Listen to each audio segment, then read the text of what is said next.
नेता leader of opposition in Lok Sabha Shri Rahul Gandhi ji ने ये देश में जो वोट चोरी जो स्कैंडल जो चल रहा है उसका ऊपर में जो प्रेजेंटेशन करके उसको नेगेट किया, बेनकाब किया उसका, और इलेक्शन कमीशन का जो प्रोसेस को, प्रोसीडिंग को, उनका बिजनेस को, उसको बेनकाब किया। उसको मिलने के लिए राहुल गांधी जी और उनके साथ में Congress president leader opposition Rajya Sabha और इंडिया बोर्ड के सारे एमपी इलेक्शन कमीशन की ओर से जब पद यात्रा कर रहा था तो मोदी जी ने अपना मिलिट्री या पारा मिलिट्री पुलिस फोर्स को डिप्यूट करके उधर तक पहुंचने नहीं दिया और डिटेन किया। उसका टोकन ऑफ हम लोग का protest in solidarity with Rahul Gandhi and Mallikarjun खड़गे जी का साथ में हम सॉलिडरिटी होते हुए आज देश भर में जहाँ देश भर में देश के कोने कोने में अलग अलग समय में अलग अलग स्थान पे ये पीसफुल धरना किया जा रहा है। और हम सब भी उन सब को ज्वाइन करते हुए अरुणाचल में अरुणाचल प्रदेश कांग्रेस कमेटी की ओर से और नेतृत्व करते हुए यहाँ ईटानगर में हम लोग पीसफुल धरना कर रहा है। इसलिए आए हुए हर एक भाई बहनों को, मीडिया फ्रेंड्स को टेरिस करता है कि मोदी जी वैसे 2014 में आया सत्ता पे आया झूठ बोल के, उसका बुनियादी झूठ है, बेसी झूठ है। हर एक साल में 2 करोड़ नौकरी जनरेट करेगा बोल के आया, लेकिन 11 इयर्स में 22 करोड़ होना चाहिए था, आज 1 करोड़ भी नहीं दिया है। और सारा उसका जो टोल प्रोविजन अनएंडिंग है, फिर भी हम लोग का युद्ध के लिए जो देश का डेमोग्राफिक जो है 65% जिसका उम्र 18 to 35 लोग है, उसके लिए झूठ एक लॉलीपॉप दिखा के सत्ता में आके आज एक झूठ से दूसरे झूठ से तीसरे झूठ, आखिरकार चोर में पकड़ा गया, वोट को चोरी करते हुए रिप्लाई करता है। बीजेपी का लीडर, बीजेपी का MP election commission of India का स्पोक पर्सन बन रहा है। इसके लिए हम लोग उसको हम लोग एग्रीज करते हुए आज हम लोग धरना देख रहा है। और हम सब इस धरना में आए हुए हर एक भाई बहनों को, कांग्रेस के जनों को धन्यवाद देते हैं। Thank you. उसका बाद में अभी हम सबके बीच में अरुणाचल प्रदेश में यहाँ में धरना करने का मतलब आप लोगों को हमारे एडमिन सर जी ने बता दिया है। तो आप लोग देख रहे होंगे राहुल गांधी जी हमारे लीडर ऑफ अपोजिशन, जिसने ये खोज कर निकाला, ढूंढ कर निकाला, उसको वोट चोरी को ढूंढने में पूरे 6 महीने लगे। 6 महीने के बाद आज जब उसके हाथ में सबूत लगा तो इलेक्शन कमीशन उसको सबूत देने के लिए इनकार कर रहा है, मना कर रहा है। जिस तरह से हमने देखा गया है कर्नाटका, महाराष्ट्र, बिहार, हरियाणा, मध्य प्रदेश, ये तो बाहर स्टेट है, पूरे भारत के बाहर स्टेट है जहाँ में करोड़ों का वोट घोटाला हुआ है। तो आप हमारे प्रदेश, हमारे अरुणाचल प्रदेश को ही देख लीजिए। यहाँ पे भी जिस तरह से पिछले इलेक्शन में सबसे पहले पापुड़ पाले के आपके बुरम इलेक्शन पंचायत के वहाँ पे भी वोट चोरी हुआ है। इंसान जिंदा नहीं है पर नाम आज भी जिंदा है। मरे हुए इंसान के नाम पे वोट दिया जा रहा है और बार बार एक ही इंसान के नाम पर 10 जन वोट मार रहे हैं, जैसे कि बुरम में हुआ और हमारे सगाली कंस्टिट्यूंसी के हिल में भी हुआ, हिल पंचायत में भी हुआ, जहाँ जो इंसान 10 साल पहले मर चुके थे उसके नाम पे वोट डाला गया। तो और हमारे जिस तरह से करादाजी में भी आगे थे, पेंटिकाली कंस्टिट्यूंसी में भी, वहाँ पे भी इस तरह से हर एक कंस्टिट्यूंसी, हर एक पंचायत में और हर एक इलेक्शन पंचायत में सब कुछ ये घोटाला चल रहा है। आप सब देख रहे होंगे। ये हमारे प्रदेश के लोग ये कहते हैं कि आप अपने प्रदेश के बारे में बात नहीं करते, बाहर प्रदेश को बात करते हैं, सेंटर की बात करते हैं। तो मैं आज अपने ही प्रदेश के बारे में बता रही हूँ। हमारे यहाँ खुद के यहाँ भी घोटाला वोट का होता है, जो 5 साल पहले मर चुका है, फिर भी 5 साल बाद वही इंसान वापस आके वोट मार के चला जाता है। आप सब देखते होंगे और जानते भी होंगे, फिर भी खामोश है। इसलिए क्योंकि आपको डर लग रहा है, सत्ता पे बैठे लोगों से आपको डर लग रहा है, इसीलिए हमारी जनता खामोश है, वो बोलना नहीं चाहते। सब जानते हुए भी देख कर भी अनदेखा करता है, क्योंकि उन्हें डर है कहीं इस बात को आगे बढ़ाया जाए तो उन्हें नुकसान ना हो जाए, इस बात का डर है। इसीलिए वो सत्ता पे बैठे लोगों से डर कर डरे हुए हैं। तो हम नहीं डरेंगे, हम नहीं डरेंगे, क्योंकि हमें सच्चाई सामने लाना है, जनता के आगे रखना है, जनता को बताना है कि हमारे साथ किस चीज का, किस प्रकार से और किस तरह से घोटाला हो रहा है। तो इसीलिए आज महिला कांग्रेस के तरफ से मैं ये बात करती हूँ कि आने वाले कल को भी आपके साथ ये धोखाधड़ी हो सकता है। तो इसीलिए आप सबको चौकन्ना रहना है। आगे आपका ऊपर हम रखते हैं कि आप किस विषय में जनता आप क्या फैसला लेंगे। आपके नाम का वोट किसी और को डालने देंगे क्या? आपका वोट आपका हक नहीं है। हम कहते हैं ना, हमारा वोट हमारा जन्मसिद्ध अधिकार है, तो अपना अधिकार हम किसी को क्यों दें? हमारा वोट, हमारा वोट। आज हम लोग जैसे कि थोड़ा पहले बताया है, देश भर में ये प्रोग्राम चल रहा है।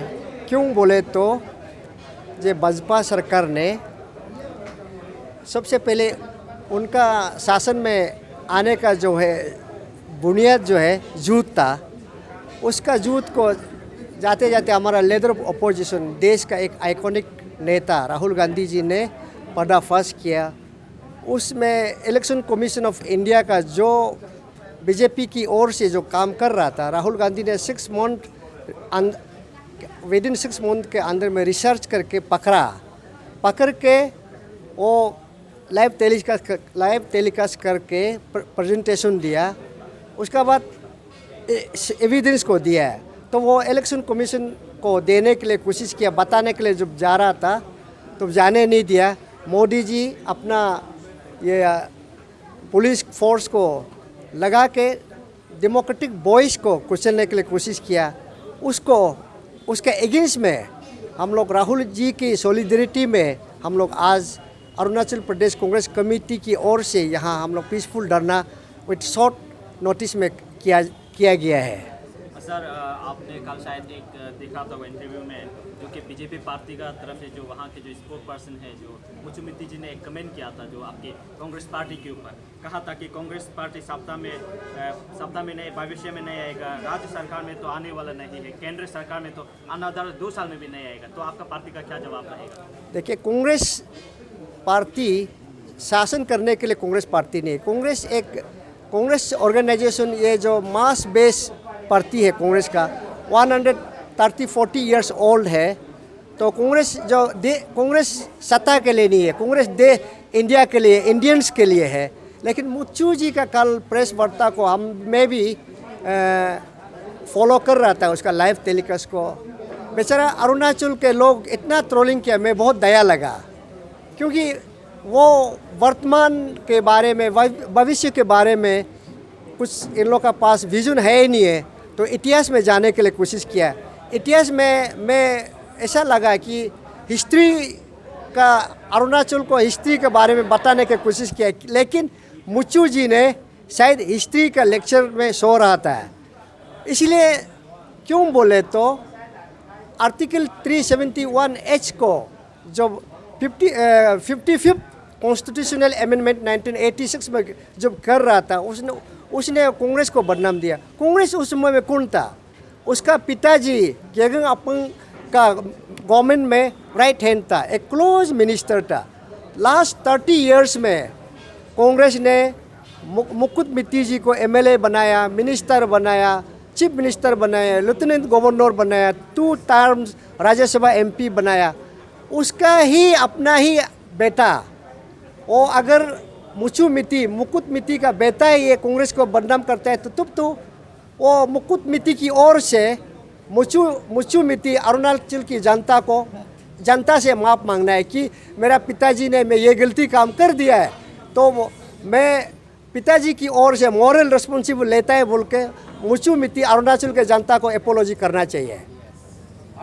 एलिगेशन आप लोग का ऊपर ही देना, अफरा भी आप लोग का टाइम में हुआ। अफरा 1978 इसलिए मैं बोलता है, मुचु मित्ती हिस्ट्री का क्लास में सो रहा था, क्योंकि अफरा 1978 जो उस समय में जनता पार्टी का सरकार था, तो उस समय जो मोवर ऑफ द रेजुलेशन ओकिंग लेगो, उसका बाद उसके एक्सपायर का बाद में उसका पिताजी बाई इलेक्शन से आके तो इतना दिन चलाया, उसका मकोता में अपना बेटा को बनाया, और ये जो बाप का दाम पे एमएलए तो बन गया, लेकिन जनता को क्या डिलीवरेशन करना चाहिए वो थोड़ा बाप से या थोड़ा हिस्ट्रिकल या और किसी भी यूनिवर्सिटी का प्रोफेसर से सीखने से अच्छा है, ये मेरा सलाह है। पूछना था, राहुल गांधी का जो ये तथ्य सामने आने के बाद आज चीफ इलेक्शन ऑफिसर कमीशन जो है उनका रवैया को लेकर आप क्या कहेंगे? कुछ ये अभी तक कोई बयान नहीं दिया, उनका बयानबाजी में आपको क्या लगता है, पॉलिटिकली रंग लगता है क्या क्या लगता है? और बिहार का जो एसआईआर जो उसमें जो अभी धंधलीबाजी हुआ है, जो डाटा में डिजिटल डाटा को लोग पिक्चर डाटा में कन्वर्ट कर दिया, वेबसाइट को मैनिपुलेट कर रहे हैं, क्या कहेंगे इसमें? आप देखिए, election commission of India BJP के लिए काम कर रहा है, फिर इलेक्शन कमीशन का जो नेचर ऑफ ड्यूटी को, चार्टर ड्यूटी को कांग्रेस जब सवाल करता है, बीजेपी के नेता उनका स्पोकमैन बन जाता है, तो उससे पता चलता है कि दोनों हैंड एंड ग्लोव है, और बीजेपी के लिए कर रहा है और बीजेपी इलेक्शन के लिए कर रहा है, इलेक्शन कमीशन के लिए। और बिहार में स्पेशल इंटेंसिव जो रिव्यू जो कर रहा है, जो जेन्युइन वोटर्स को डिलीट किया जा रहा है, और जिसका नाम नहीं है, जिसका पता नहीं है, वो उसको डाला जा रहा है, तो उससे पता चलता है कि उनका पोलराइजेशन पॉलिटिक्स, जो हिंदू मुस्लिम का पॉलिटिक्स, पाकिस्तान इंडिया का पॉलिटिक्स और ये नेहरू गांधी का पॉलिटिक्स अभी देश समझ चुका है, इसलिए आज पिछले दरवाजा से घुसने के लिए कोशिश कर रहा है। सर, आपके जो पार्टी प्रेसिडेंट ने, जो श्रीराम सर ने लास्ट टाइम जो कमेंट जो कि आपके आर्टिकल्स 371H को लेके और अफरा एक्ट को लेके जिक्र किया था, कल वही सेम चीज़ जो बीजेपी के स्पोक पर्सन मुचु मित्ती जी ने बोला था कि आप लोगों ने जो अफरा एक्ट को हटाने के लिए, रिमूव के लिए बात जिक्र किया था आपकी पार्टी ने, तो उन लोगों की तरफ से कि ये कहना है कि आप लोग अंडा मुद्दा में बात करते हैं, रूल ये जो आप लोग नहीं बनाए अभी, और ये हटाना मुश्किल भी है, और आप लोग का बात पे एग्री नहीं करता है। हाँ, ये इसमें एक जोड़ देगा, आर्टिकल 371H को लेके जो 19 आप लोग का गवर्नमेंट का टाइम में इम्प्लीमेंट किया, और इसमें जो मिजोरम भी साथ में था, उनको पूरा फुल फ्लेज मिल गया, ऑटोनोमस भी मिल गया, 6 शेड्यूल भी मिल गया, आज अरुणाचल इसमें ये हो गया, साथ में डैम के बारे में भी कुछ कहा होगा, उसमें क्या क्या रिएक्शन? इसलिए तो बोलता है मुचु जी, हिस्ट्री को थोड़ा, जब हिस्ट्री का बात करता है तो पीछे अच्छा से बात करना चाहिए, थोड़ा प्रिपेयर करके आर्टिकुलेट होने से अच्छा है, क्योंकि जस्ट एलिगेशन लगाना बीजेपी का एक कल्चर रहा कि हमेशा हिस्ट्री में जाता है, इतिहास में जाता है, देश के लिए कल हम क्या करने जा रहा है, क्या आज क्या कर रहे हैं वो नहीं बोलता है, हिस्ट्री में उसने ये किया, उसने वो किया, और देश के लोगों को बुद्धू बना के चल रहा है। तो आर्टिकल 371H को इम्पॉसिबल बात नहीं है, हम लोग का एक कॉन्स्टिट्यूशन ऑफ इंडिया एक फ्लेक्सिबल कॉन्स्टिट्यूशन है, एनी टाइम अपना सरकार होगा, रिक्वायर नंबर से अमेंडमेंट किया जा सकता है। अब जब 371H को 55th शेड्यूल में 55th अमेंडमेंट कॉन्स्टिट्यूशनल अमेंडमेंट में जो किया जो 1986 में, मैं वही बोला है, उसका पिताजी एक गेगन अपंग गवर्नमेंट में right hand close senior minister था, तो अगर उसमें गलती किया तो उनका बाप ने किया, उस समय का सरकार ने किया। आज का जो कांग्रेस में है तो उस समय में तो सत्ता में नहीं था, आप सब में भी शायद किसी का जन्म भी नहीं हुआ था।